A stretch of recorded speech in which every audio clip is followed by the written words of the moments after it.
Hey guys, you are listening to Insights with Kathleen, Please join us while we share our insights and experiences with the hope to inspire you to look inside of yourself. for the answers you already have. As with all information we receive, Take what speaks to you and leave the rest. Yeah. Welcome back, everyone. Hey guys, you're listening to Insights with Kathleen. And it's the Sherry Show. It is not the Sherry Show. She the tried to Sherry pin it the Show. Sherry Show. Why is it the Sherry Show today? Why not? What do you mean, why not? Why not? Just this specific one? No, why not? Okay. We're going to Okay. title it this. We might change the name. We never know. With all the logos and stuff we have embedded just for April Fool's, even though it's not even close to April Fool's Day. Well, but it is an A month. why did I have to think about what month it was? What is wrong with she went to practice Christmas in July, and I had to remind her that it was August. And I was like, you know what? I'm fully aware, but I still want to do Christmas in July because I didn't get to do it. Okay. Okay. So, Sherry, So since it is the Sherry Show, we need a mug with a logo on there. what are we talking about today? So I'm so glad you asked because, we had a conversation a couple days ago that resonated with me. And I realized something. This is like a very small, silly story. But I realize whenever, when you go to a diner and you get like a burger and fries, right? Mhm. I always eat the fries first before my entree. And you kind of asked me, why do you do that? And I kind of said, I have to make sure I get the entree I have to get like the fries out of the way before I can have like the main meal, the thing that I want. So I guess segueing into like the topic, I guess for me, I realized I have to make sure everything's perfect before I can move forward in either a situation or a part of life. And I feel like that could, hold a person back, but I don't know how to combat that. Why do you eat your fries first? It's the principle of the thing. Well, I kind of like to eat 2 or 3 fries when they're really hot, but that's a whole nother thing. So no, I get what you're asking. 2 or 3. You don't get a fistful of fries. What's wrong with you? Well, I feel like there's many layers to this question that you're asking. Right. Using your example of you feel like you have to eat the fries first, but I think that there's a layer there that's I have to clear my plate layer. Right. Because then I'm not a good person if I don't. Yeah, because I'm like, people. Excuse me. Not people, but just, like, it's wasteful, or I should make sure, like, I utilize the whole meal. Like, I have to, yeah. And what happens if we don't do good? Like, what happens if we disappoint people is really what I want to ask. I mean, I feel like the answer in my head, the diplomatic one is you don't die, but the other part's like, but I want to make sure I'm striving to do the best all the time, 100% before I can go forward in the next thing. And where do you think that comes from? And the reason I ask. Yes. Okay, because I'm not just trying to be a pill here, but the reason I ask is because when we're born, and little kids, if you notice, little kids who are playing or making drawings, right, they're not worried about how perfect it is. They're in a moment having fun. Huh. Right? Yeah. And to them, this is like, hey, this is You're look just at like, my picture. Look at what I made. I like I'm so excited because, I could do this. Right. And I just saw this thing and I was inspired and I'm putting it down and yeah, woohoo. And of course the parent, if they're a decent parent anyway, not that I'm judging, will a lot of times go, wow, that's pretty cool. And you're like, oh, you did a good work there. Even though as parents, we may not always get what was intended to be drawn there because maybe it wasn't perfect in our eyes. But the only reason it's not perfect in our eyes is just because we couldn't translate it. Right. But the point being is that child isn't judging perfectionism. So where do you think that comes from? I guess that's like, from family and growing up in the programming. Yeah. I don't know. Yeah, your environment, society, right? The society of your family, right? The different expectations that family puts on us, right. And then we've talked about this before in another podcast about perspective. Oh, there it is. Here it is. There you go. We did it on video. Perspective. And we all come with those different levels of sight, if you will. Right. Right. And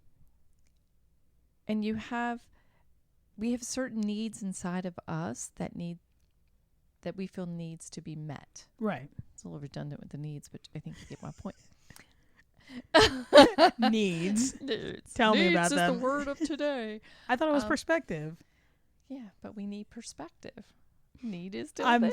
I can't even be mad that she did it because that was clever. Thank you. All right, so we all have these things inside of us that we feel that needs to be met. Right. And we look to our family to fulfill those things, right? And sometimes, depending on who it is in your family that you're looking for that need to be met, that person's just not necessarily available to meet that need, right? Right. And because they're not emotionally available, sometimes physically available or whatever for that particular need, then we internalize that. And then we internalize it in such a way it's like, oh, is there something wrong with me? Right. Oh, I will have to do better and be more perfect at what it is that I'm doing. Right. Now, mind you, this is just one little layer. This is just one little piece. I'm not saying that this is like a blanket everything. Right. But just for this conversation right here, right now, where it's going. Mm-hmm. If we take that concept of here's this little child, and through the interactions of different family members, whether it be parental figures or siblings or whatever, we're looking for a certain need to be met. Yes. We're looking to be heard. We're looking to be understood. Right. And when that need is not being met, and I know I'm repeating myself, but that's the topic. Then we have to find it somewhere else. But a lot of times what ends up happening, instead of us reaching somewhere else for that need to be met, whether it be within inside of ourselves or somewhere else, like another person, another activity, something. Yes. One of the things we start doing is we start self-judging. Yes. And where did we learn that?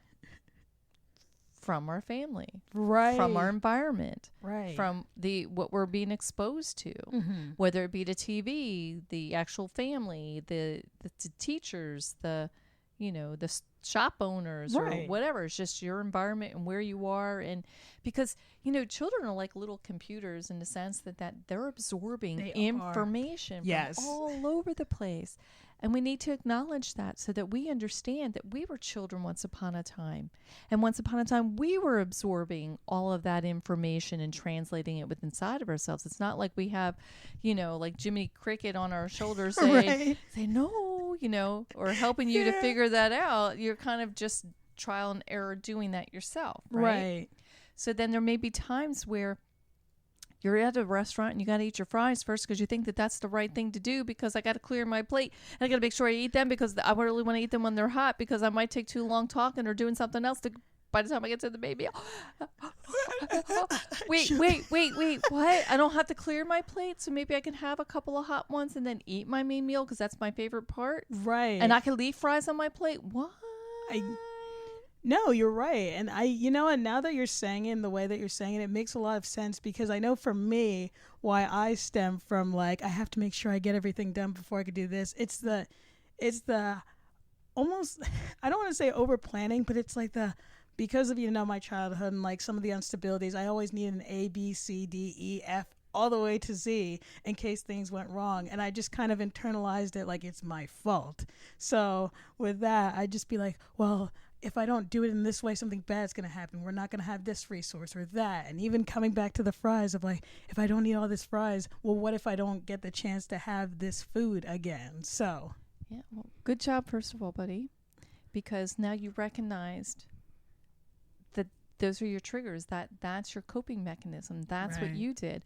For me, I always had plan A, B, C, D, E, F, and G, and LMNOP. Right? LMNOP? You crafty gal. For me, it was about my own personal safety because being sexually abused as a child, you're looking for ways. How do I keep my body safe? Right. That's a big one. So yours is about coping with lack, not having. Right. So that's why you came up with all your plans. And that's why, and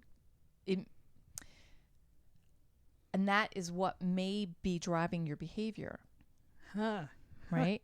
So when I recognized that I had to have an escape plan for every room that I went into, that I did this little song and dance. I had this friend once upon a time who used to tease me because I always had a way to dance my way out of something. And I was really good at it and really sly that, like, especially if I really just didn't want to deal with that person's issue or something. Right. I just found a way to change the subject, or I found a way to dance out of it, or just to physically make my way out. And it took that person making a comment, trying to be funny but a smart aleck at the same time. Right.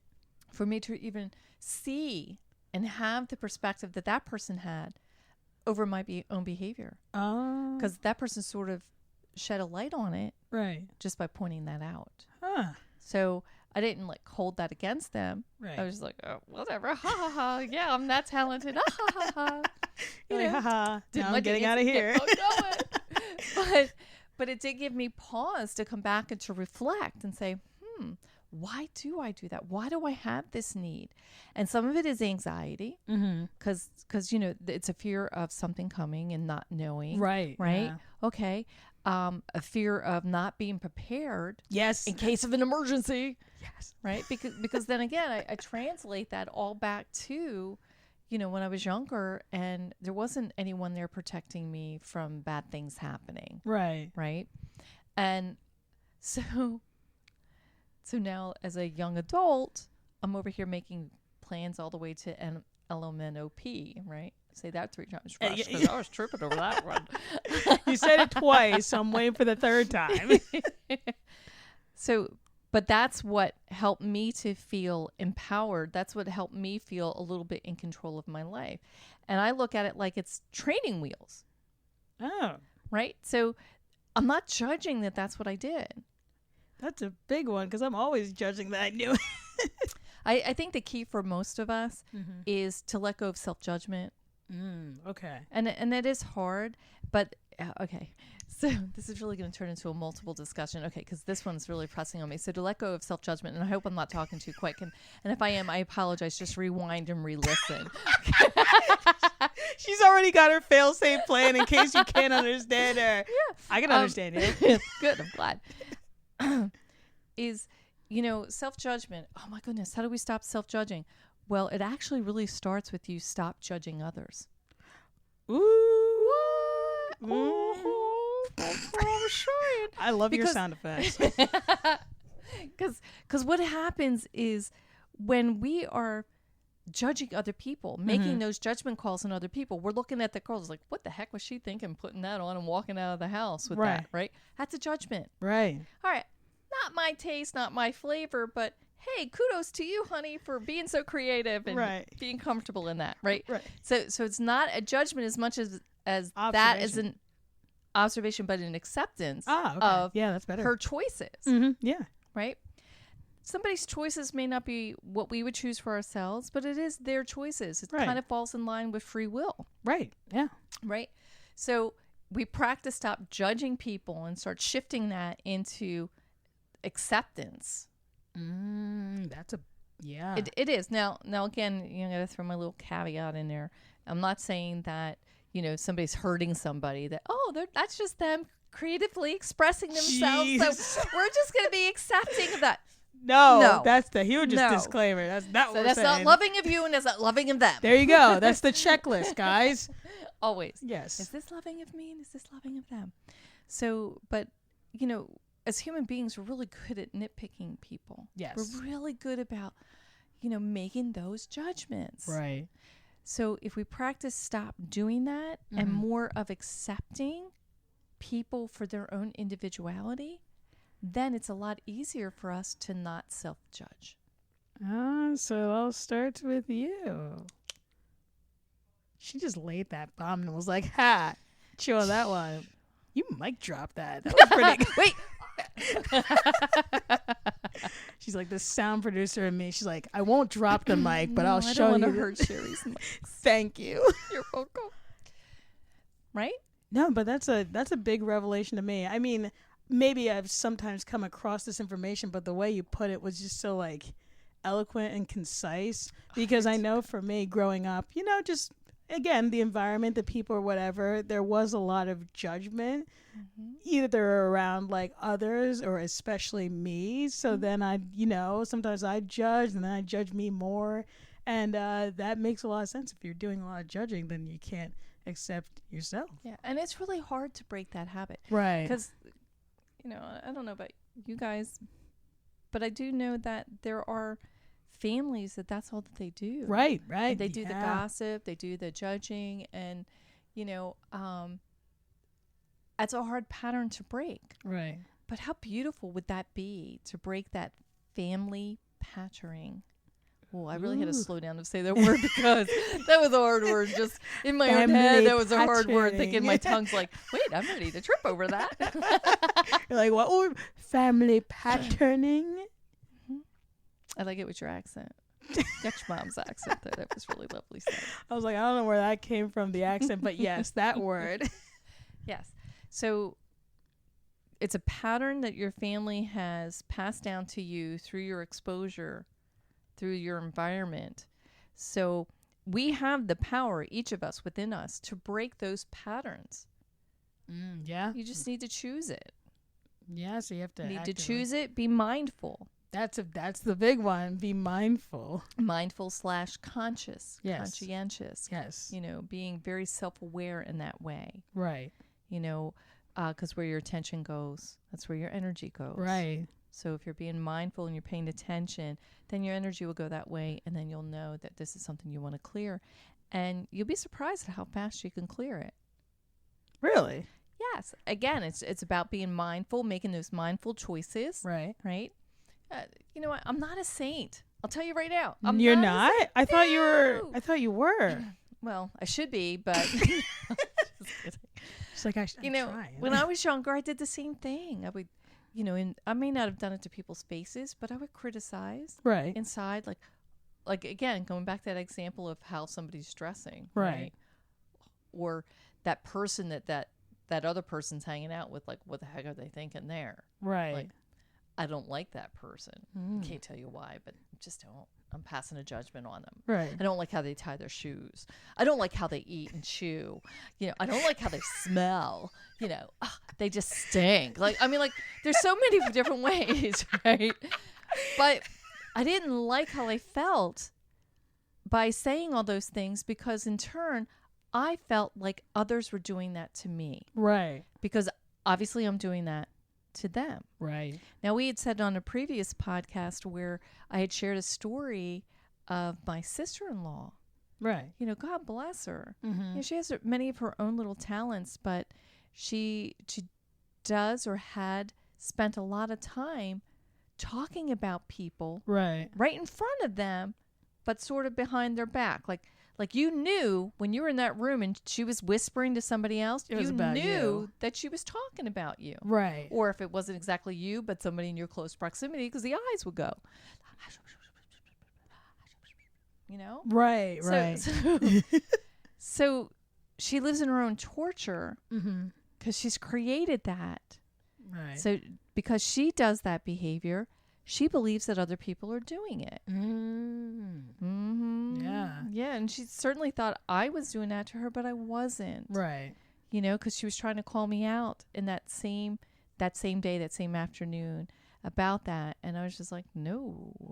No. Yeah, and the only reason we're talking about her now is it's just as an example. Right. Because I want more for her. I want more for anyone listening. Right. Yeah. That we truly are creating our own world, and we're creating our world, our view of the world, by our actions, by how we are viewing others. Right. Yeah. And I'm going to be very bold here, and we've talked before, or like Sherry and I offline have talked. We talked about the whole Black Lives Matter piece, right? Right. And whether it's that or something else, when we are only looking at it from this one narrow perspective, you're really self-limiting. And then when you're looking at it like, well, this is happening to me, right?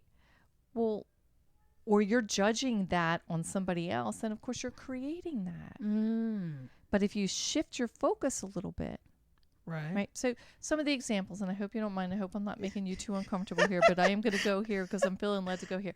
So Sherry and I have had this conversation where Sherry's parents are immigrants. Right. Yes, right? we are. So they were not part of that whole inheritance, if you will, right, of slavery, right? Yeah. Inheritance is not always a good thing. You're right. You know, so it's a different family patterning Yes. that your family comes with, right? Yeah. Yeah. So is it fair to say that you even feel a slight disconnect from the community of African Americans who were actually, whose families were here once upon a time as slaves? Yeah, no, I guess for me, like my experience with it, you know, the limited perspective that I had, there just was a disconnect in the sense of like, well, this is what my generation went through and yours didn't. And this, that type of thing for me. Right. So, and then sometimes does it feel like that disconnect that there's a level of you can't really fully relate?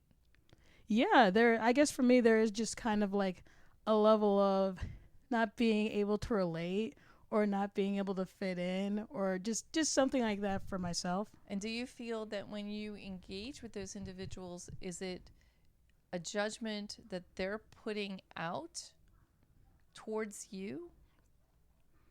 I guess for me, when I would like interact with them, I promise it's a point.